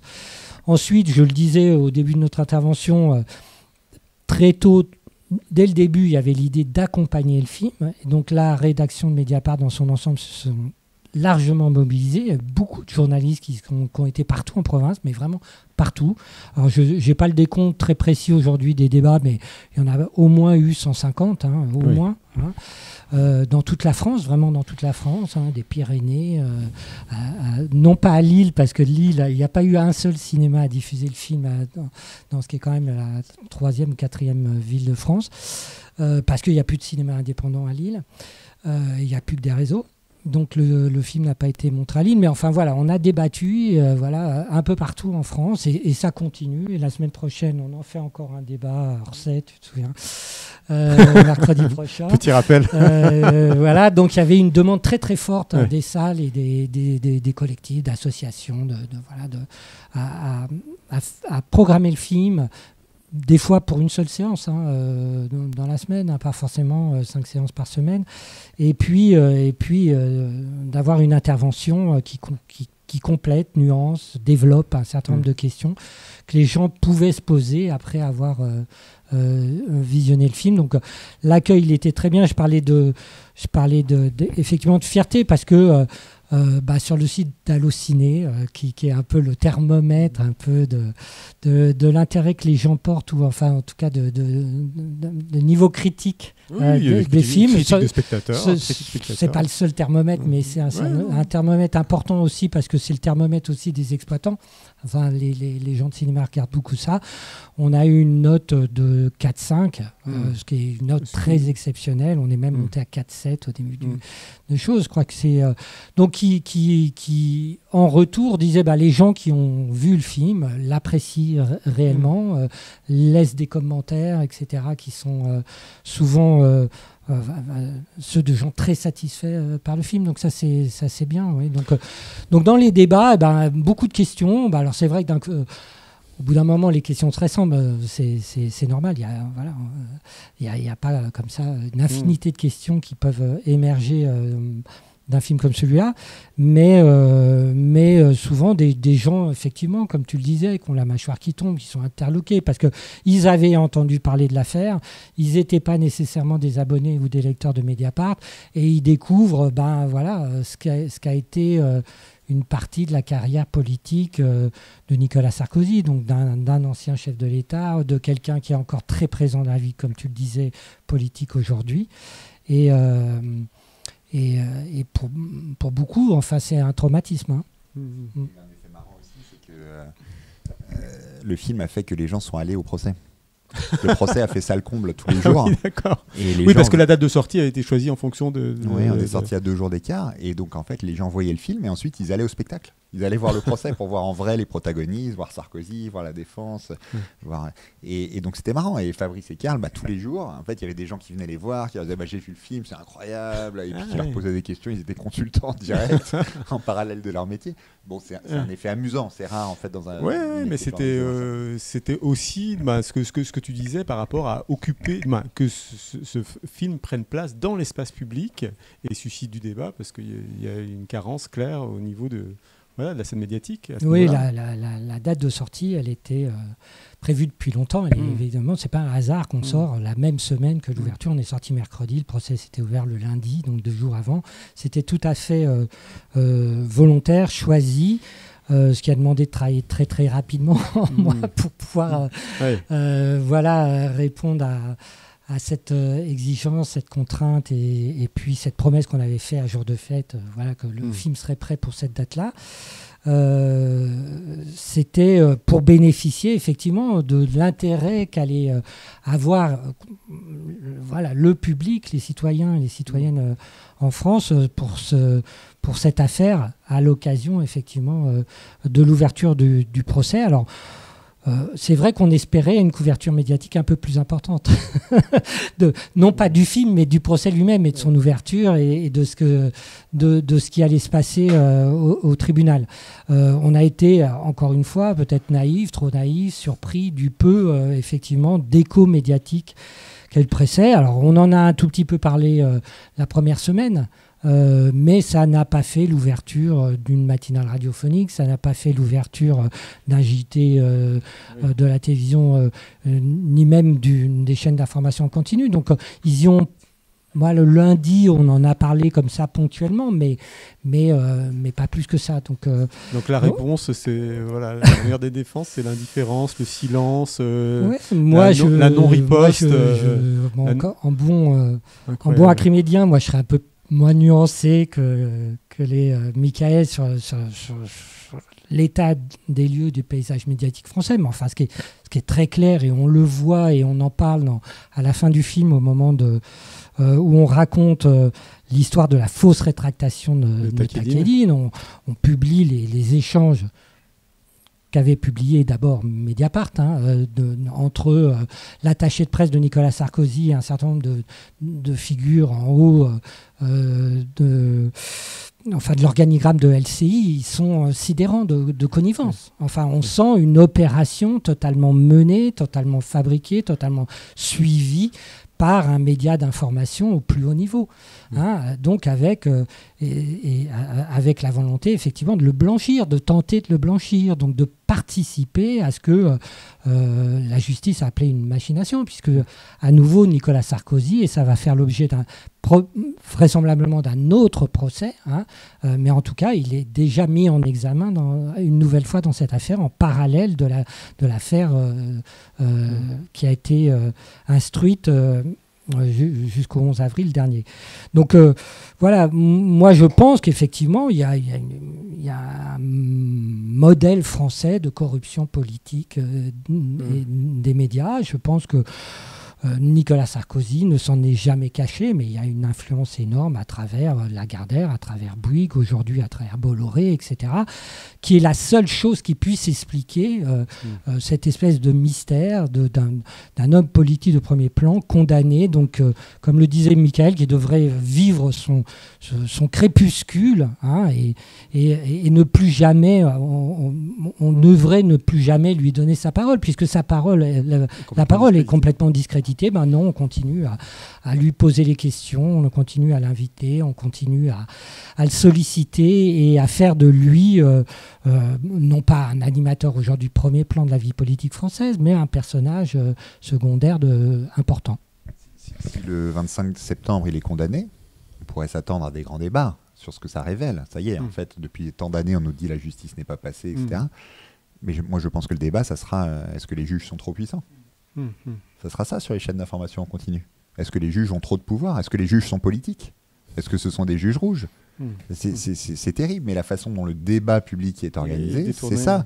On a tout à l'heure cité effectivement Lagardère et Bouygues, mais enfin on pourrait citer Bolloré. Il faut quand même pas oublier, on oublie les choses que au lendemain de son élection, Nicolas Sarkozy part sur le yacht de Bolloré. Il est ami avec les principaux patrons de chaînes aujourd'hui privées en France.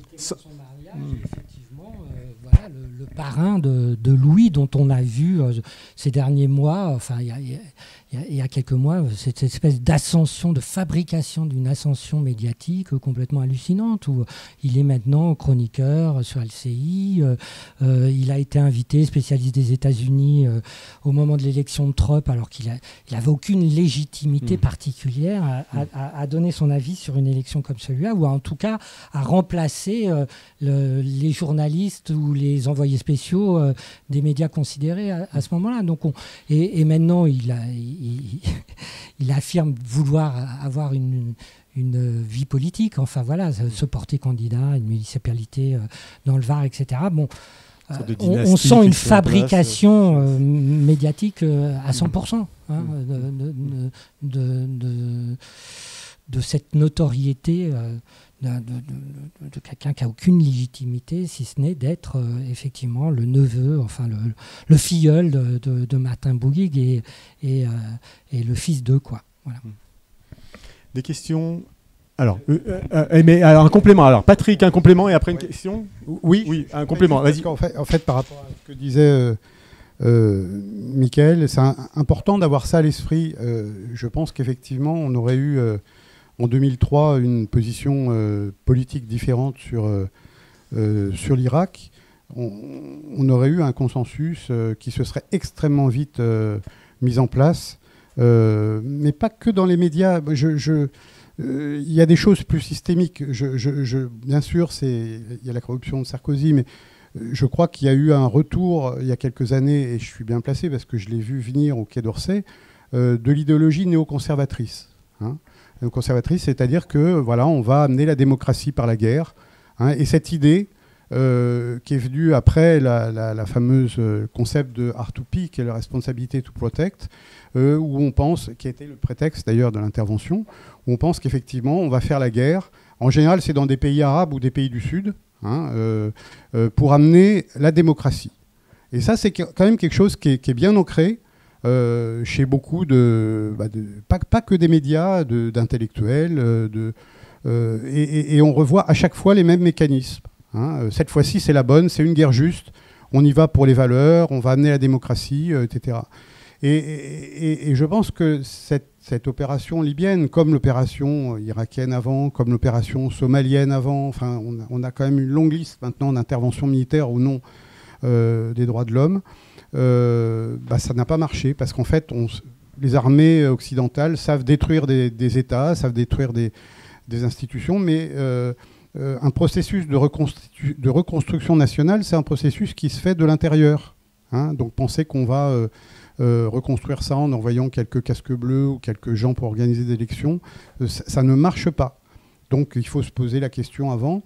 Et je crois que cet emballement médiatique, je mets en garde. Si demain on nous dit qu'il faut aller faire la guerre en Ukraine, envoyer des soldats, vous verrez que très rapidement, il sera impossible de débattre ou très difficile de débattre sur le bien fondé ou pas d'aller faire la guerre parce qu'on nous aura bien préparés et parce qu'un certain nombre de gens seront convaincus, je pense, en leur âme et conscience, que cette fois-ci, il faut y aller et que si on n'y va pas... vous voyez, donc la guerre, c'est quelque chose qui est... C'est la décision la plus forte qu'un chef d'État puisse faire, d'aller porter la violence au nom d'un peuple.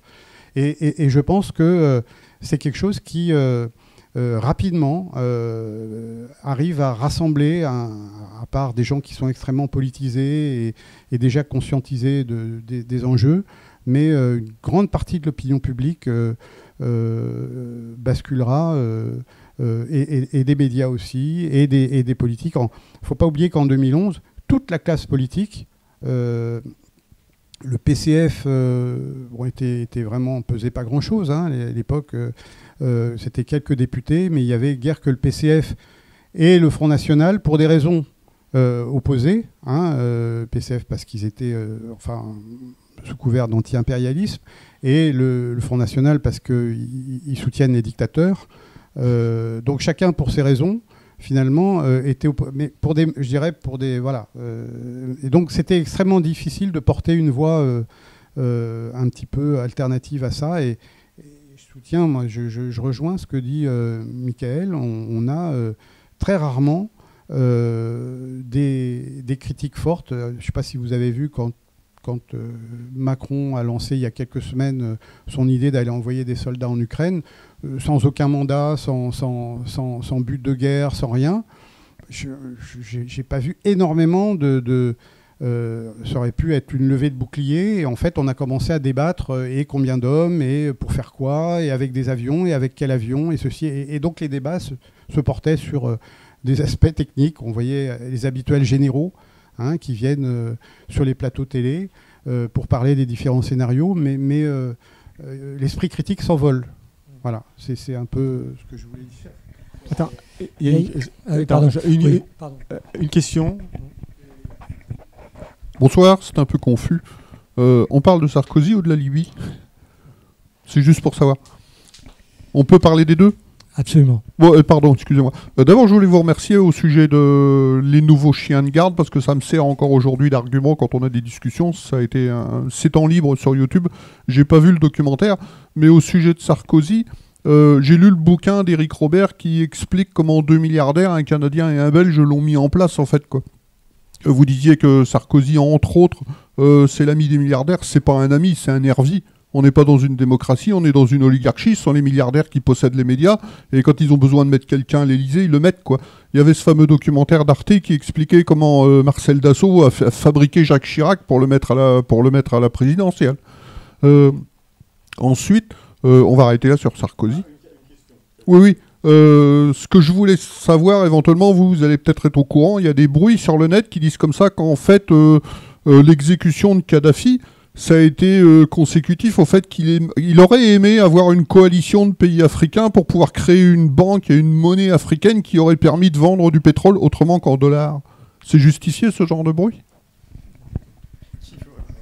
Oui, non, mais alors, il y avait un vrai projet panafricain de Kadhafi.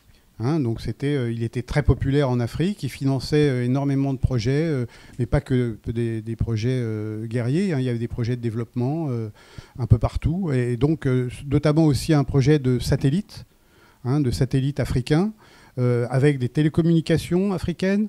Alors la monnaie, bon ça j'ai pas d'informations là-dessus, mais en tout cas il y avait des projets ambitieux, et fondé, parce qu'il avait de l'argent, fondé, je veux dire, financé.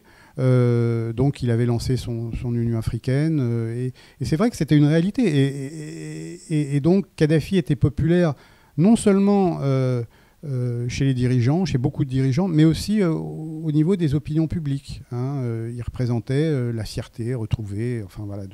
Donc encore une fois, je ne pense pas que ce soit ça qui est motivé, parce que les gens nous disent aussi, par exemple, on entend beaucoup, on lit sur Internet, on y est allé pour le pétrole.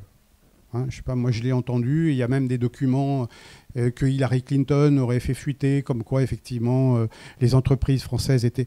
C'est stupide, le pétrole on y avait accès, Total était super bien placé et on gagnait beaucoup plus d'argent avec le pétrole libyen qu'on ne le gagne aujourd'hui, puisqu'on est marginalisé.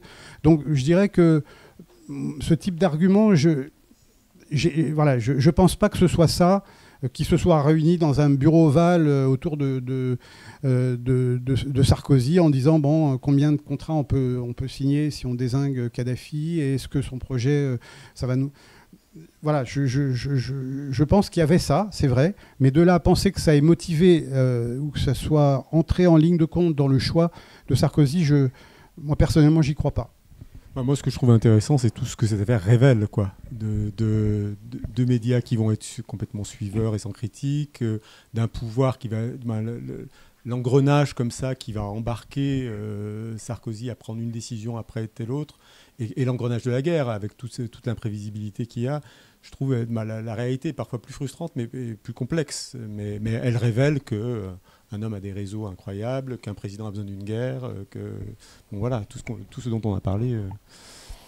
Oui, moi ce que je voulais dire, on sort peut-être un tout petit peu du contexte du film, strictement de l'affaire Sarkozy-Kadhafi, mais après tout le film, et je le disais, il essaye un peu quand même de donner le contexte des enjeux démocratiques, ou alors des problèmes démocratiques que révèle cette affaire. Donc on est quand même un peu dans le sujet. Déjà sur la guerre, il y a une formule moi que j'ai toujours trouvée relativement juste, c'est de dire la première victime d'une guerre, c'est la vérité. Et le fait qu'on a toujours vu, effectivement, dès que les képis prennent le devant, il y a tous les journalistes derrière, bien au garde à vous. Ça, c'est dans tous les conflits. Mais il y a quelque chose de plus paradoxal, et là, le mot paradoxal est peut-être très faible. C'est aussi de considérer qu'aujourd'hui, ces guerres, celles menées par Nicolas Sarkozy en Libye, les guerres menées par François Hollande dans le Sahel, c'était des véritables guerres qu'a mené la France. Elles se font peut-être au nom de la démocratie, mais sans débat démocratique dans le pays considéré. Il n'y a pas eu de vote à l'Assemblée nationale, il n'y a pas eu de débat, on n'a pas décidé collectivement à travers nos représentants à l'Assemblée nationale de ces conflits. Donc, on parle de ramener la démocratie, mais sans processus démocratique. C'est ça, encore une fois, je parlais de paradoxe, mais le paradoxe est très fort. Et je pense que c'est intéressant de le rappeler, ça. Le président français a plus de pouvoir à cette égard que le président américain. Voilà. Exactement. D'aller devant le Sénat, oui. Et nous, en fait, je crois que c'est au bout de 3 mois d'opération militaire, il est obligé de faire passer, d'avoir un débat au Parlement sans vote. Sans vote. Oui, écoutez, moi j'avais 2 réflexions à faire par rapport à ce que vous avez dit et au film. Moi, déjà, le film, j'ai trouvé vraiment un film extraordinaire, quoi. C'est-à-dire que à un moment donné, moi j'étais dans le cas des spectateurs que vous avez évoqués tout à l'heure. Mediapart, je suis un lecteur, mais je ne suis pas un surlecteur. Je peux d'ailleurs être parfois critique vis-à-vis de Mediapart. J'ai vu ce film qui a provoqué un nombre d'émotions dans la salle, de la colère au rire, à la peur. Je trouvais que la grande force du film, c'est, on disait documentaire, de faire une fiction. C'est-à-dire qu'à un moment, c'est un thriller, c'est vraiment une comédie. C'est-à-dire qu'effectivement, on a quand même un bon client. Et je pense que c'est une des raisons pour lesquelles les médias sont à genoux, aux pieds. C'est qu'on a vraiment en plus quelque chose par rapport à Sarkozy, c'est que c'est vrai qu'il ressemble de plus en plus au Parrain 3, quoi. Au Parrain 3, Al Pacino dans le Parrain 3, quand on le voit, hein, les cheveux en bataille, gris comme ça. Donc là, il y a quelque chose de très fort sur le film. Donc d'ailleurs, merci. Et c'est vrai que la deuxième chose, c'est qu'il y a eu à un moment donné dans l'histoire du cinéma français, le cinéma d'investigation aussi, qui utilise la fiction beaucoup. Il n'y a pas eu longtemps, il y a eu la disparition d'Yves Boisset. J'ai pas lu énormément de pages compte tenu d'un réalisateur qui, à chacun de ses films, a eu les problèmes que vous avez eu quasiment. Je ne pas pouvoir faire un film sur 14-18, sinon à la télé, avec peu de budget, de dénoncer la corruption des années 70. Bon, dans un autre contexte, déjà, il avait du mal. Bon, on n'a pas beaucoup écrit. Et puis, la troisième chose, c'est que quand j'ai vu le film, du point de vue documentaire, je me suis dit, mais c'est une histoire encore plus complexe et passionnante et plus déstabilisante pour l'État que le Watergate. C'est-à-dire que le Watergate, c'est 3 fois rien à côté. Je veux dire, et c'est la borne du journaliste d'investigation. Tout le monde a envie d'avoir son... Enfin, là, c'est ce que vous disiez au début. C'est pas sûr que vous ayez une affaire comme ça un jour. Et là, par contre, grande déprime que je ressens quand même dans le débat de ce soir. C'est-à-dire que ça ne produit aucun effet, alors je ne vais pas exagérer, mais aucun effet sociopolitique, on va dire. Bon, mais il y a eu, bon, là on a le contre-exemple absolu sur cette question-là dans le contexte américain. Trump, on a tous su de Trump, on a tous su de toutes les malversations, crimes, bon. Et on sait ce qui en advient, quoi. Hein, donc, et on se pose la question, où sont les médias américains? Donc vraiment, merci. Je pense par contre, une vertu du film, c'est que ça donne vraiment très envie d'être journaliste. C'est-à-dire que les gens, je pense que dit, mais si c'est ça le journaliste, j'ai envie. Avec ce que je tiens à dire, là pour le coup comme observateur aussi, c'est-à-dire un courage que je trouve extraordinaire, quoi, des deux, fabuleux, quoi. Donc je vais juste dire ça, mais vraiment bravo, quoi. C'est super. Merci, ça fait plaisir évidemment. Ouais. Oui, évidemment, pour moi le film aussi, et je le dis d'autant plus volontiers que moi je ne fais pas partie de Mediapart, et voilà, je ne suis pas journaliste, je ne fais pas partie de la rédaction, je n'ai pas du tout participé à l'enquête, mais effectivement si on me dit que c'est un film positif sur le travail des journalistes, étant donné que moi dans mon travail je l'ai beaucoup critiqué le journaliste, je suis content parce que quand on critique quelque chose c'est parce qu'on l'aime avant tout. Hein, et moi, si j'ai fait de la critique des médias, c'est parce que je pense que l'information, c'est l'air dont respire la démocratie. On en a absolument besoin. Et ce travail, effectivement, je pense, de Mediapart sur cette enquête et sur plein d'autres, il est exemplaire. C'est d'avoir fait des personnages aussi. Voilà, tous les protagonistes du film sont des personnages extraordinaires. Il y a les très très bons méchants. Et il y a les 2 journalistes d'investigation qui sont filmés comme vous avez filmé. Donc évidemment, quand je parle de Watergate, on imagine les Redford de Hoffman. Je veux dire, ça crée une légende. Non, mais je dis pas que les 2 sont... Mais on y pense forcément, c'est par 2. On se souvient de toutes ces scènes, on se souvient des pressions. Et pour le coup, c'est derrière tout ça, toutes ces pressions, la peur, le courage, le fait d'être très vigilant sur ne pas sortir. Donc il y a quelque chose qui fictionnalise le métier de journaliste et qui fictionnalise aussi, et c'est ça aussi que j'ai ressenti dans la salle, parfois les gens trouvaient que c'était tellement énorme, C'est ça la phrase géniale du titre. C'est qu'en fait, c'est tellement énorme. Et là, évidemment, on est là où, je sais pas comment dire, dans la mise en abîme, mais c'est l'archive où Sarkozy dit ça serait une série. Bon, là, on est vraiment, là, on sait plus où on est. Là, on perd pied totalement. Et donc, on se dit peut-être les politiques font des choses énormes. Enfin, on le sait sur les dictateurs, mais je veux dire sur les chefs d'État républicains, on le savait moins, on le sait moins. Donc, quand on apprend, on est un peu comme vous dites. On a un peu le sol qui s'ouvre. Mais moi, je trouvais très fort d'avoir fait de Takedine. Il y a des scènes extraordinaires montées comme elles le sont, de coups de théâtre. Et ça, c'est le travail de la fiction et du montage. Et le film est juste captivant, quoi. Donc, et captivant à partir de 15 ans d'enquête. Donc, plein de choses pas captivantes du tout. Non, mais de notes de téléphone. Donc, c'est juste raconté, quoi. Et ça, c'est formidable. En fait, pour avoir approché le pouvoir, enfin, et avoir travaillé autour des ministres, etc., vous savez, la sociologie du pouvoir, on pense toujours que, par exemple, il y a des conseillers qui conseillent, et moi, je suis toujours frappé quand vous avez quelqu'un, notamment comme Sarkozy, mais pas que, hein, qui a un petit peu de pouvoir, là on parle d'un président, mais même à un niveau d'un ministre ou des échelons en dessous, qui dit je veux ça, voilà, faites-moi une note dans ce sens, je veux un truc là-dessus, vous allez avoir très très peu de gens, j'en ai très rarement vu, et notamment pas les diplomates, parce que c'est pas le courage il y a des gens très intelligents, non mais parce que les gens font carrière, si vous voulez, quand vous êtes conseiller à l'Élysée, vous êtes énarque, vous avez encore un potentiel, vous avez 40 ans, bah, vous attendez un poste d'ambassadeur. Vous allez faire une note qui ne va pas dans le sens de ce que le chef a envie d'entendre. Non seulement il ne va pas l'écouter, mais en plus vous êtes grillé. Surtout avec des gens comme Sarkozy. Et Macron, c'est pareil. C'est le même fonctionnement. Donc en fait, vous n'avez pas un système de conseillers, vous avez un système de courtisans. Donc c'est pour ça que moi, j'avais écrit un article pour Orient 21 sur la guerre, et j'ai dit, je voyais à l'Élysée en miroir ce qu'il y avait dans la tente de Kadhafi. Il y a des gens qui lui disaient ce qu'il avait envie d'entendre. Tout va très bien, monsieur le guide, à Benghazi, non, c'est des jeunes qui s'amusent, ils font brûler des pneus, mais tout va très bien, madame la marquise. Et côté français, vous voulez ça va bien se passer. Oui, on vous prépare une note là-dessus. Et en fait, et moi je parle en connaissance de cause, je ne vais pas donner des noms, mais je connais des gens qui étaient ses conseillers, c'est des carriéristes. Je veux dire, les gens, ils attendaient qu'un poste, ils avaient zéro courage. Donc en fait, ce système de courtisanerie que vous décrivez, c'est propre à toute société humaine. Et j'ai fait une étude sur le système britannique, où c'est pas le chef d'État qui a tous les pouvoirs. Il y avait un conseil de défense avec effectivement un système en apparence plus collégial, mais finalement, le même type de décision était prise parce que personne osait contredire à l'encontre du consensus. Et ça a été vu de nombreuses fois dans la crise des missiles, la crise des missiles, la baie des cochons, où effectivement personne n'a osé dire à Kennedy que c'était une connerie, alors que vous voyez, on a souvent les mêmes processus qui s'expliquent par la sociologie, et vous avez ça même dans les grandes entreprises.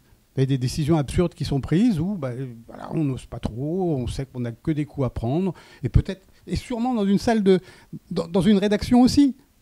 Je veux dire, ou alors il faudrait tout mettre à l'horizontale et dire voilà, vous commencez à parler, et moi le chef, je parle en dernier, je donne mon avis en dernier. Vous voyez, mais c'est un travail, c'est une démarche qui est pas évidente et auquel toute société humaine est sujette. Hein. Je me trompe peut-être, mais moi je pense que c'est pas propre aux dictatures. Peut-être un mot de la fin, dis-nous que dans la rédaction de Mediapart, ça se passe pas comme ça. Je pense que des phénomènes de courtisanerie, il peut y en avoir partout. On essaye d'éviter à Mediapart, mais je pense que ça menace tout le monde, tout groupe, toute société. À partir du moment où il y a du pouvoir, on essaye d'avoir quelque chose d'assez horizontal, mais on n'est jamais à l'abri. Non, je voulais dire un mot sur votre commentaire qui est très intéressant. Et vous avez utilisé plusieurs fois le mot fiction, mais c'est pas une fiction. C'est un documentaire. Et en France, on a déjà eu la discussion avec Yannick, et je l'ai souvent avec Fabrice, on s'étonne qu'à la différence du monde anglo-saxon, on n'ait pas de fiction en France qui héroïse un peu les journalistes. C'est vrai, vous avez cité les hommes du président, mais on pourrait citer Spotlight ou d'autres. En France, il y a pas eu grand-chose. Il n'y a pas eu en fait. grand-chose. On ne connaît pas grand-chose des journalistes. Oui. Ouais, Il y avait tout à fait. les algues vertes, des films comme ça, sur les lanceurs d'alerte, mais c'est pas le cinéma C'est majoritaire. vrai, un petit peu. Ça reste assez faible. Et puis nous, on a une autre frustration, c'est qu'en fait, on a l'impression que, bon, on l'a dit, celle-là, c'est l'affaire des affaires, elle est très importante pour nous, mais il y a plein d'autres histoires qu'on a racontées qui nous semblent importantes. Et pareil, elles échappent au grand public, elles sont méconnues, on n'a pas su les vulgariser, etc. Mais on n'arrive pas à les développer. On est obligé de passer par le cinéma si on veut toucher le grand public, parce qu'en fait, on a plein de contacts de producteurs qui sont intéressés par nos histoires. Moi, j'en vois toutes les semaines, parce qu'il se trouve que je suis en charge de ça à Mediapart, qui nous disent, mais c'est dingue. C'est dingue ce que vous racontez sur Lafarge, c'est dingue ce que vous racontez sur Dupond-Moretti, c'est dingue ce que vous racontez sur l'affaire Depardieu. C'est dingue. Enfin, il y a des gens quand même qui se rendent compte qu'il y a une matière incroyable. Ils nous disent, il faut qu'on fasse quelque chose. Et on n'a pas de diffuseur. On n'a pas de diffuseur. Pas de chaîne de télé. Non, ni de plateforme. C'est-à-dire qu'en fait, il n'y a aucun projet qui aboutit. Je suis en charge de ça depuis 2 ans, alors peut-être je suis nul, mais enfin, on est censé être au contact des meilleurs producteurs de la place de Paris. Il n'y a rien qui débouche. C'est-à-dire que le service public est extrêmement frileux, soit même quand c'est jugé. Hein. Je veux dire qu'à Usac, on pourrait dire, bon, c'est jugé, c'est bon, là, il n'y a pas de risque. Non, en fait, ça ne les intéresse pas, alors que bon, c'est une histoire que beaucoup de Français connaissent, Cahuzac. Donc franchement, je suis sûr que ça aurait du succès, c'est une histoire qui est très intéressante. C'est pas un État qui fait la guerre à la fin. C'est un homme et c'est turpitude. Je suis d'accord, hein, c'est pas les mêmes enjeux. Mais c'est quand même une histoire intéressante qui révèle beaucoup de choses sur l'évasion fiscale que connaît bien Yannick, sur le fonctionnement de l'État, sur le fonctionnement des médias. Enfin, il y a vraiment beaucoup de choses à dire. Personne ne s'en saisit, ni en documentaire, ni en fiction. Sinon, ça n'a pas été jugé définitivement. L'argument final qui fait qu'on ne peut rien faire tant qu'il n'y a pas de décision définitive. Et puis sinon, c'est quand même trop sensible. C'est pas dit comme ça, mais c'est trop anti-flic, c'est trop. Si c'est une histoire de violence policière, voilà. Donc ça n'intéresse pas Netflix, qui a besoin d'un mode de récit qui est très particulier, qui ne ressemble pas. Ça n'intéresse pas Arte, qui adorerait officiellement faire des choses avec Mediapart. Il se trouve que ça débouche jamais sur rien. Donc il y a des formes de frilosité qui existent, et même les grandes plateformes étrangères, c'est pas des histoires qui les intéressent. Soit c'est pas assez connu, soit c'est pas assez international. Il y a toujours une raison. Mais il n'y a rien qui débouche. Alors que des histoires qui racontent la corruption en France, qui racontent les violences policières, qui racontent les violences sexistes et sexuelles, on en a plein qui mériteraient d'être racontées. Mais ça ne débouche pas en fiction, jamais, alors que le monde anglo-saxon sait faire ça, et en documentaire, très très peu. Je vous propose qu'on s'arrête là. Et il y aura des questions. On continue de manière un peu plus informelle. Parce que Un peu. Vous parliez de documentaire, je me rappelle de celui sur l'affaire Elf qui était passé sur Canal, là où on dénonçait les rétrocommissions qui permettaient de financer les partis politiques, gauche et droite, qui venaient chercher des valises de liquide. Canal+ faisait des documentaires, vous avez raison. Il y a eu une époque où il y avait une case documentaire, il se trouve que Canal+ a été racheté par Bolloré et qu'il n'y a plus rien. Je ne vous suis pas sur l'histoire des conseillers, parce que je me rappelle, moi je peux citer des noms, je citerai cette saloperie d'Attali qui était déjà sur l'épaule de Mitterrand et qui l'a fait tirer à droite en 83. C'est illustré dans une vidéo de Rustin sur son organe factif. Est-ce que vous êtes d'accord si on continue ça autour d'un verre voilà. Merci Mickaël, merci Yannick et merci Patrick. Vous pouvez acheter le DVD et il sera dédicacé chaleureusement, gentiment par nos invités.